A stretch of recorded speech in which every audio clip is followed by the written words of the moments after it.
Damai sejahtera Allah yang melampaui segala akal, kiranya itulah yang memelihara hati dan pikiran saudara-saudara dalam Kristus Yesus, Tuhan kita. Amin. Jemaat Tuhan, khotbah untuk kita semua pada minggu yang baru ini, persis 1 hari sebelum perayaan kemerdekaan Republik Indonesia yang ke-81, diambil dari kitab Yesaya 56 ayat 1 sampai 8. Kami akan bacakan di tengah-tengah kita. Beginilah firman Tuhan. Taatilah hukum dan tegakkanlah keadilan. Sebab sebentar lagi akan datang keselamatan yang daripadaku dan keadilanku akan dinyatakan. Berbahagialah orang yang melakukannya dan anak manusia yang berpegang kepadanya, yang memelihara hari Sabat dan tidak menajiskannya, dan yang menahan diri dari setiap perbuatan jahat. Janganlah orang asing yang menggabungkan diri kepada Tuhan berkata, sudah tentu Tuhan akan memisahkan aku daripada umatnya.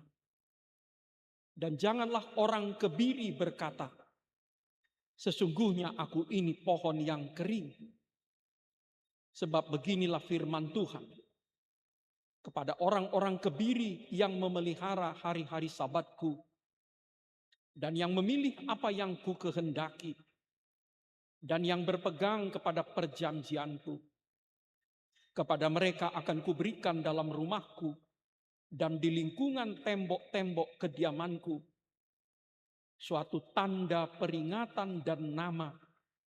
Itu lebih baik daripada anak-anak lelaki dan perempuan. Suatu nama abadi yang tidak akan lenyap akan kuberikan kepada mereka.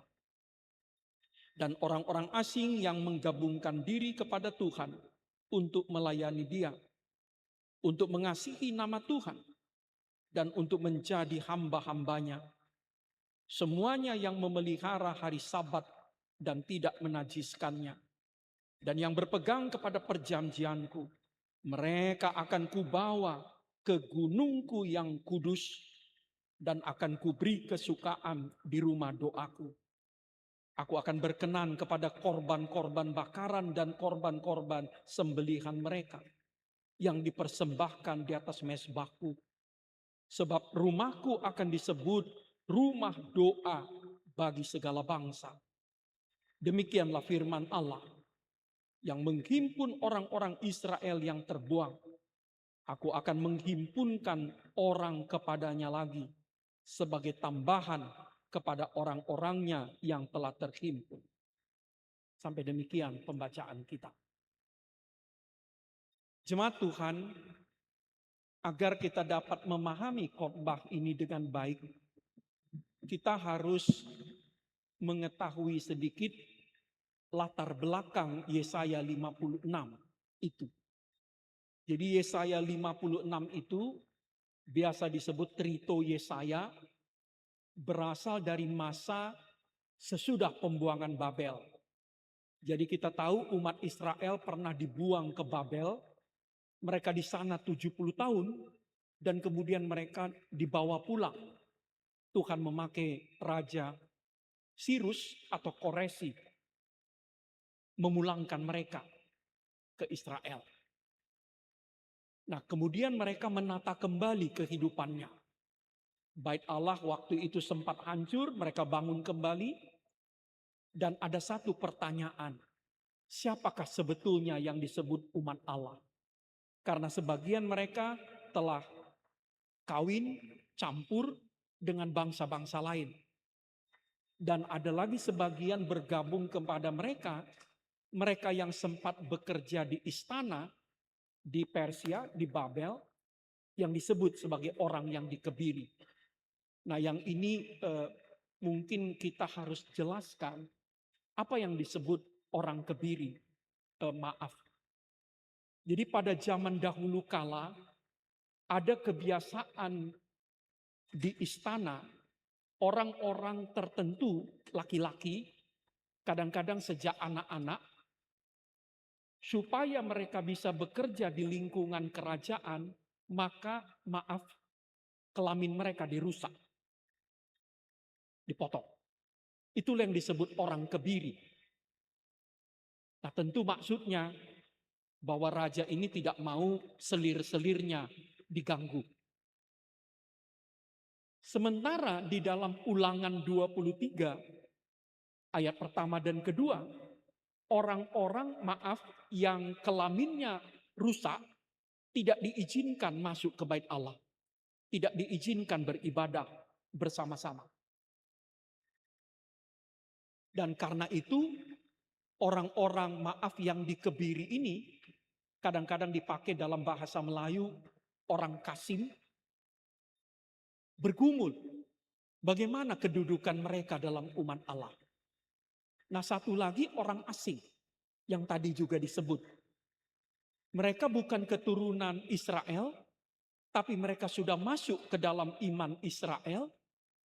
Sementara ada ketentuan dalam Ulangan 23, orang-orang keturunan Amon dan Moab sampai keturunan ke-10 tidak boleh beribadah di bait Allah. Dan karena itu mereka bergumul. Tuhan melalui Nabi Yesaya hendak menjawab pergumulan umat Israel ini. Secara khusus orang-orang kasim, orang-orang kebiri dan orang-orang asing yang merasa diekskomunikasi, dikucilkan, disingkirkan dari persekutuan umat Tuhan. Nah, mari kita lihat ayat demi ayat. Pertama ayat 1. Ayat 1 berkata, hukum, menegakkan hukum dan keadilan adalah respon terhadap keselamatan. Jadi kepada umat yang sedang menata kembali kehidupannya pasca pembuangan Babel, Tuhan mengatakan melalui Yesaya, ketaatan kepada hukum dan keadilan bukan syarat, tetapi respon terhadap keselamatan. Yesaya tidak berkata, tegakkanlah, taatilah hukum, tegakkanlah keadilan, supaya keselamatan Tuhan terjadi. Dia tidak berkata seperti itu. Tetapi dia berkata, tegakkanlah hukum, taatilah keadilan, sebab keselamatan yang dari Tuhan akan dinyatakan sebentar lagi. Nah, di sini sangat jelas bahwa hukum dan keadilan bukan syarat untuk mendapatkan keselamatan. Tetapi jawaban kita, respon umat, sebab keselamatan telah, sedang, dan akan dikerjakan Tuhan. Dan itulah sesungguhnya pemahaman iman Kristiani kita. Itulah sesungguhnya pemahaman iman Kristiani kita. Kita masih melakukan hukum, termasuk 10 hukum yang selalu dibacakan Sabat Minggu di gereja kita, bukan untuk menerima keselamatan, tapi karena keselamatan itu sudah kita terima dalam Kristus yang mati dan tersalib bagi kita. Jadi kalau kita mau sederhanakan, bagi kita umat Kristen, sama seperti pesan Yesaya 56, ketaatan kepada hukum, ketaatan kepada moral, ketaatan kepada ibadah, bukan supaya kita mendapatkan keselamatan dari Tuhan. Tetapi sebagai jawaban kita, karena Tuhan sudah memberikan keselamatannya kepada kita.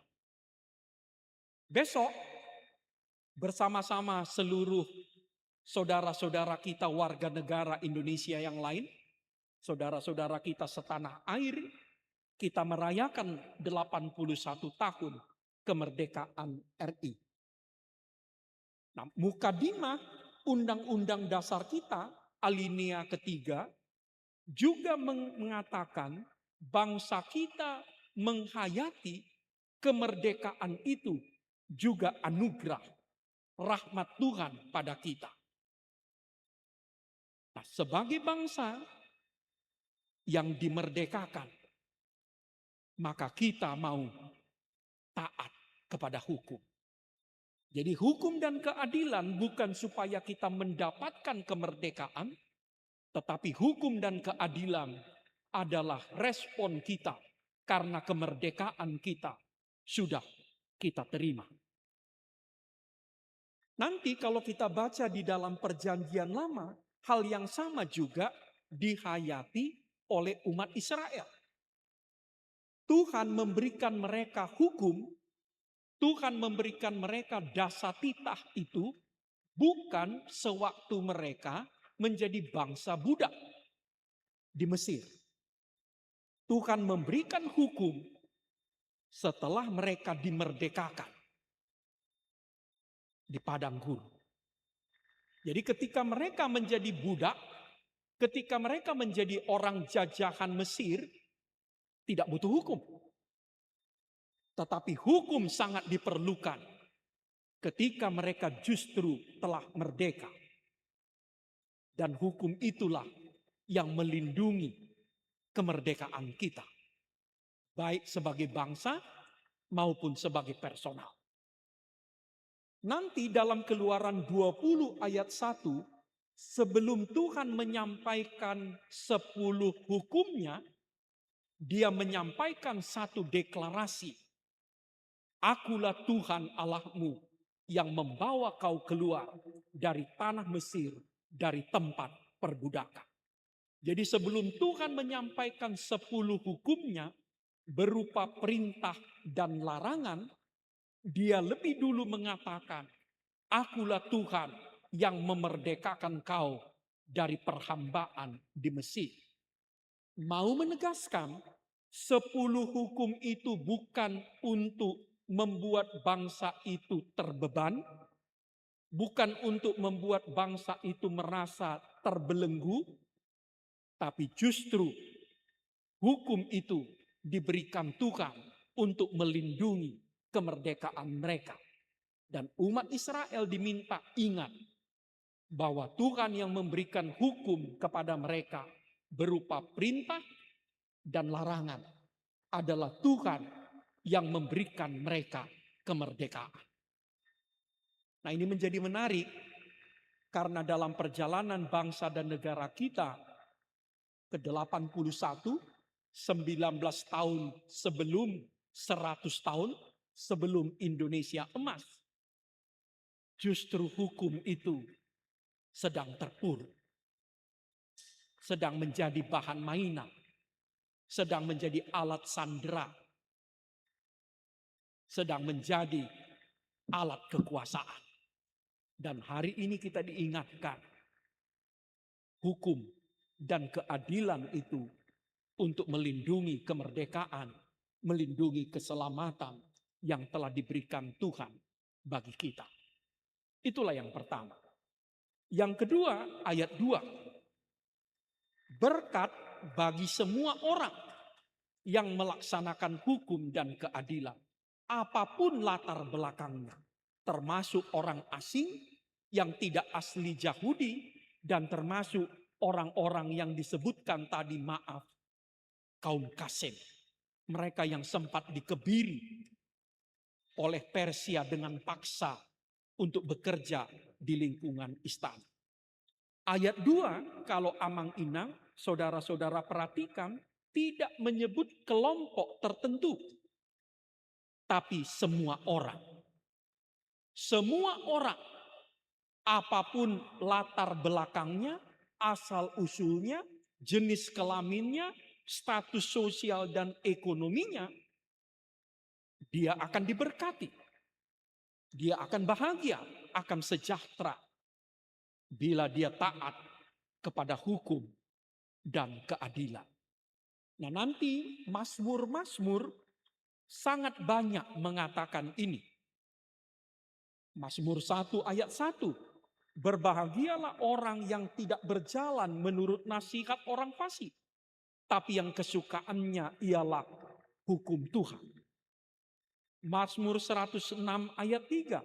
Berbahagialah orang yang berpegang pada hukum, yang melakukan keadilan di segala waktu. Siapa yang bahagia? Siapa yang hidup penuh berkat? Mereka yang berpegang pada hukum, yang melakukan keadilan. Mazmur 119,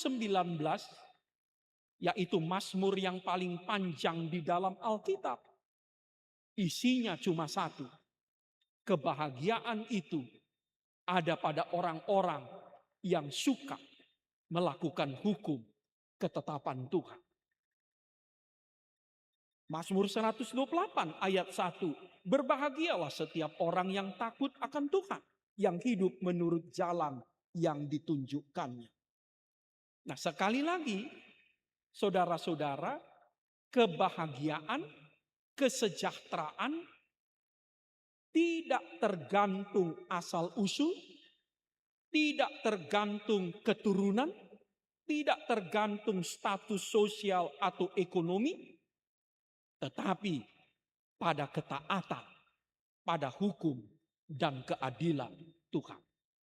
Nanti Yesus mengatakan dalam Lukas 11 ayat 28 yang dibacakan oleh para genda setiap selesai epistel, berbahagialah orang yang mendengarkan firman Tuhan dan yang memeliharanya. Itu kutipan dari Lukas 11 ayat 28, ucapan Yesus. Siapa yang berbahagia? Siapa yang mendapat berkat? Mereka yang mendengar firman Tuhan dan memeliharanya. Ayat 3. Teguran bagi orang yang sangat menderita dan karena itu putus asa. Dalam Yesaya 156, seperti kami singgung tadi, ada dua kelompok orang yang sangat menderita dan karena itu berputus asa. Pertama, kepada orang asing. Mereka bukan asli Yahudi, mereka sudah masuk ke dalam iman Yahudi.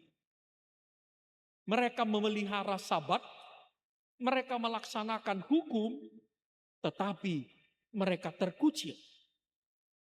Nah, nanti kalau kita ada sejarawan orang Yahudi namanya Yosefus, jadi bukan di Alkitab, tapi buku sejarah.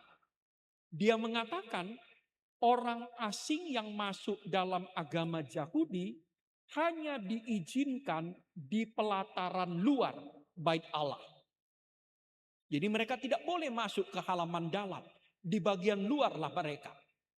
Nah, itu tentu sesuai dengan Ulangan 23 ayat 3. Keturunan Amon dan Moab, bahkan sampai keturunan 10 tidak boleh masuk ke jemaat Tuhan. Nah, menarik, melalui Nabi Yesaya Tuhan menegur orang asing yang berkata, Tuhan akan memisahkan aku dari umatnya. Jadi Tuhan justru mengecam, menegur orang asing yang menyangka Tuhan mengekskluditkan, mengekskomunikasi, mengucilkan mereka. Teguran yang kedua disampaikan kepada kelompok yang disebut orang kebiri, orang Kasim, yang mengatakan sesungguhnya aku pohon kering. Jadi pergumulan orang-orang Kasim, orang-orang kebiri ini, dia membayangkan hidupnya seperti pohon kering yang tidak bisa lagi berbunga dan berbuah. Dan Tuhan menegurnya. Ayat 4 sampai ayat 7. Di ayat 4 sampai 7 kita mendapatkan Injil, kabar baik yang sesungguhnya. Apa itu? Kasih dan penerimaan Allah terhadap orang-orang yang dipandang rendah dan hina bahkan dikucilkan dari sesamanya. Kasih dan penerimaan Allah yang penuh tanpa syarat kepada orang-orang yang dipandang rendah, hina, dan dikucilkan dari persekutuan sesamanya. Ayat 4 dan 5, kasih dan penerimaan penuh Allah kepada yang disebut sebagai orang-orang kebiri. Maaf, sekali lagi mereka yang dirusak alat kelaminnya secara paksa oleh raja supaya bisa bekerja di istana, tetapi yang taat kepada hukum dan perjanjian Tuhan. Apa kata mereka, Tuhan kepada mereka? Mereka diterima masuk ke dalam rumah Tuhan. Mereka diterima masuk ke dalam rumah Tuhan. Dan bukan hanya itu. Mereka akan mendapat peringatan dan nama abadi. Mereka memang karena kondisi fisiknya tidak bisa lagi mempunyai keturunan.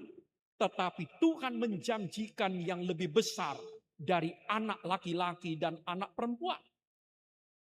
Mereka akan mendapat peringatan dan nama abadi di rumah Tuhan. Nah, pemahaman ini menyadarkan kita bagi Trito Yesaya dan bagi kita umat Kristen, ibadah bukan lagi soal fisik, tetapi benar-benar soal hati. Ibadah bukan lagi soal kondisi fisik, tapi soal hati. Pada zaman dahulu, menurut kitab Imamat, orang-orang yang sakit kulit, orang-orang perempuan yang sedang menstruasi atau baru melahirkan, orang-orang yang bersentuhan dengan mayat ayahnya atau ibunya atau saudaranya dianggap najis. Sebab itu tidak boleh masuk ke dalam persekutuan untuk sementara waktu. Trito Yesaya, iman Kristen kita mengatakan tidak ada lagi yang najis. Tidak ada lagi yang dianggap kurang sempurna karena kondisi fisik.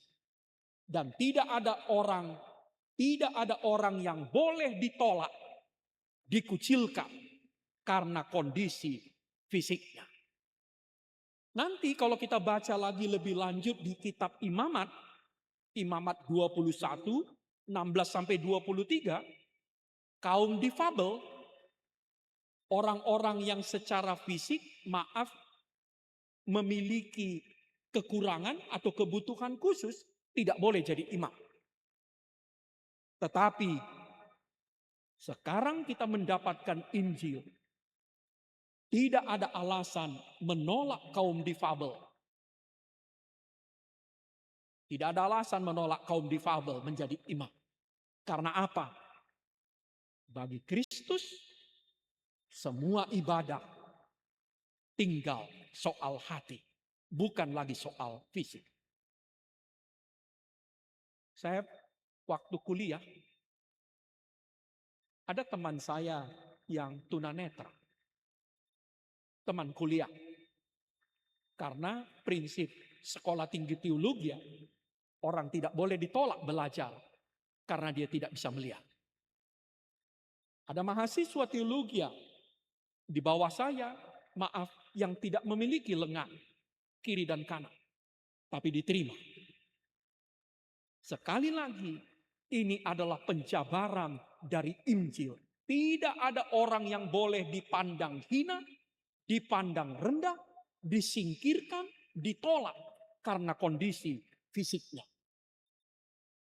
Nah, ayat 6 dan 7, kasih dan penerimaan penuh Allah kepada orang asing. Orang asing ini mereka bukan Yahudi, mereka bukan turunan Abraham, bukan turunan Musa, tapi bergabung dalam persekutuan.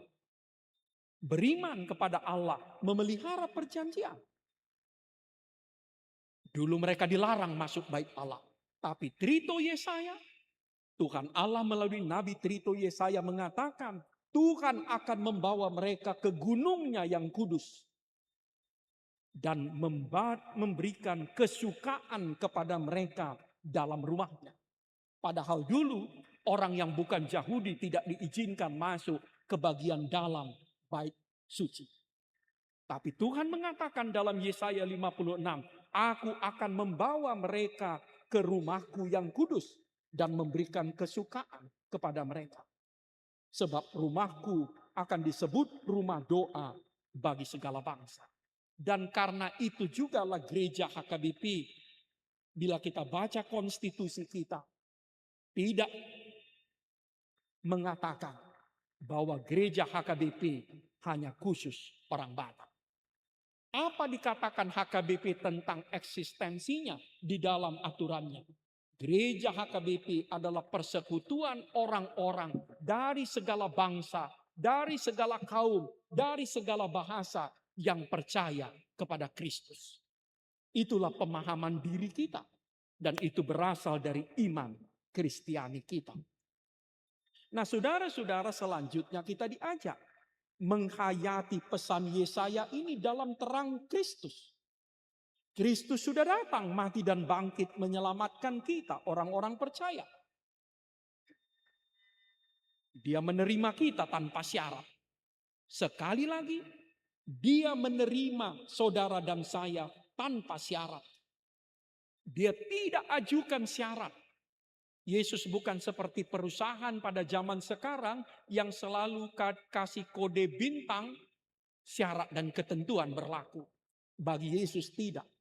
Tidak ada syarat untuk datang kepadanya.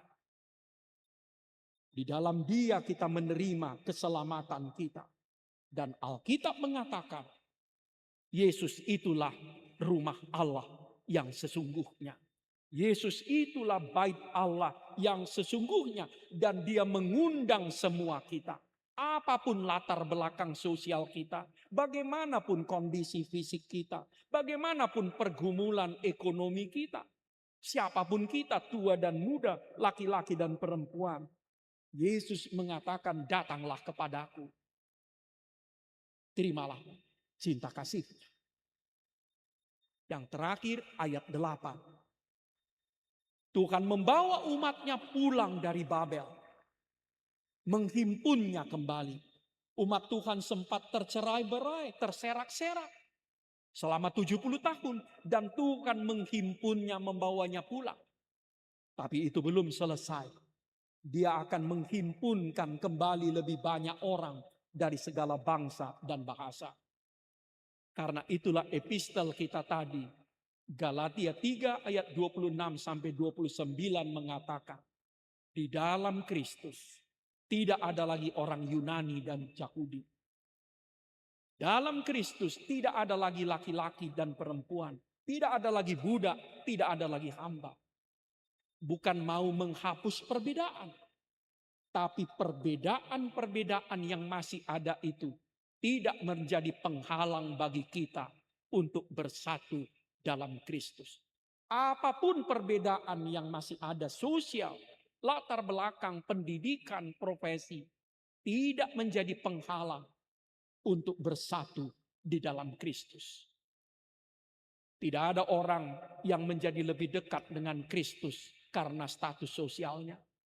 Tidak ada orang yang menjadi lebih jauh dari Kristus karena status ekonominya.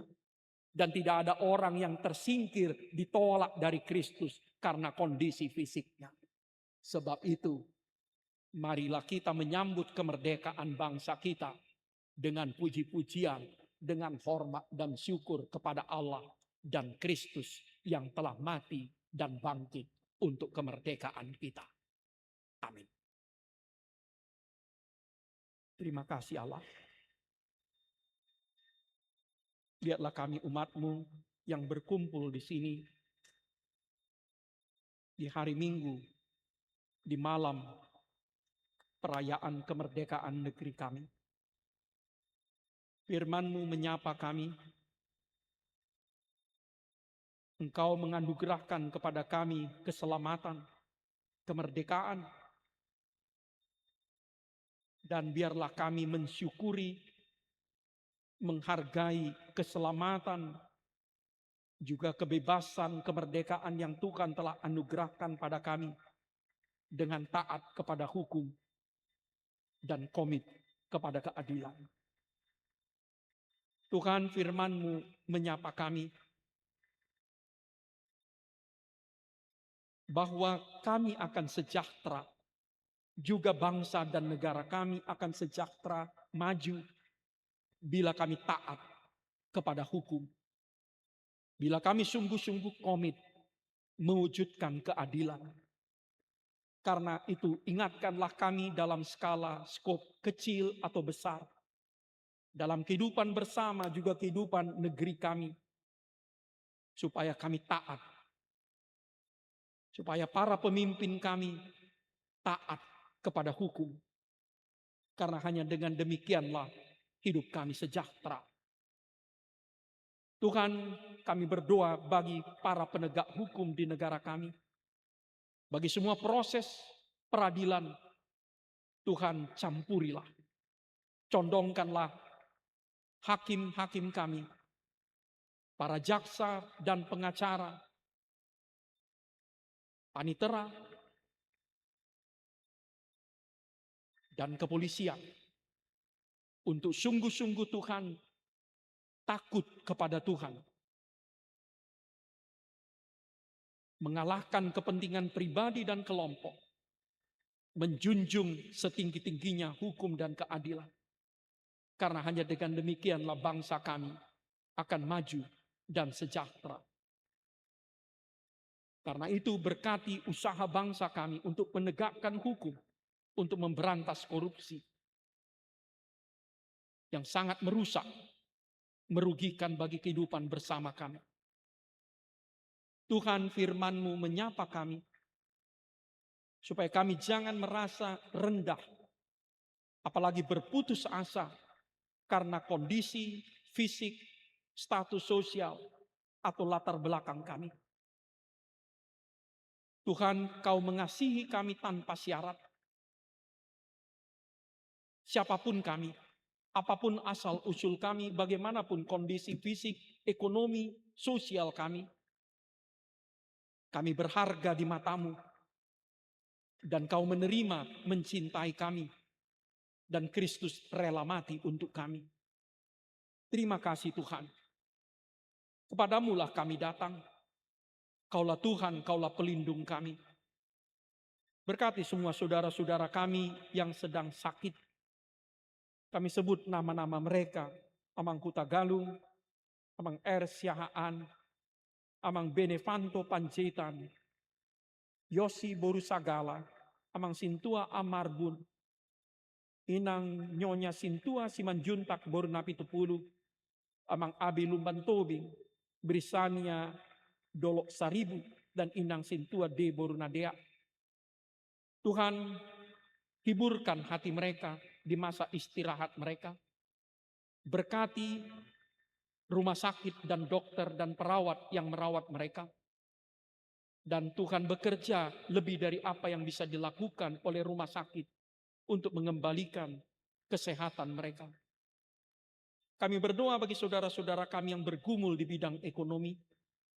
Tuhan, jauhkan dari kami keputusasaan. Berikan kepada kami semangat berjuang yang tak kenal menyerah. Berkati semua usaha kami. Dan kalau kami harus menunggu bahwa pekerjaan dan jerih payah kami berbuah, beri kepada kami kesabaran dan pengharapan. Banyak lagi mau kami doakan padamu. Kami berdoa secara khusus bagi negara kami Indonesia. Tuhan berkatilah. Berkati presiden dan wakil presiden kami. Berkati parlemen kami, MPR kami, DPR dan DPD. Berkati lembaga-lembaga penegakan hukum kami, Mahkamah Agung dan semua pengadilan di semua tingkat. Berkati Tuhan lembaga-lembaga kemasyarakatan. Berkati juga Tuhan lembaga-lembaga keagamaan dan secara khusus gerejamu. Supaya kami ikut memberi kontribusi kepada bangsa dan negara kami. Terima kasih Tuhan. Inilah doa kami yang kami naikkan di dalam nama Tuhan Yesus Kristus. Amin.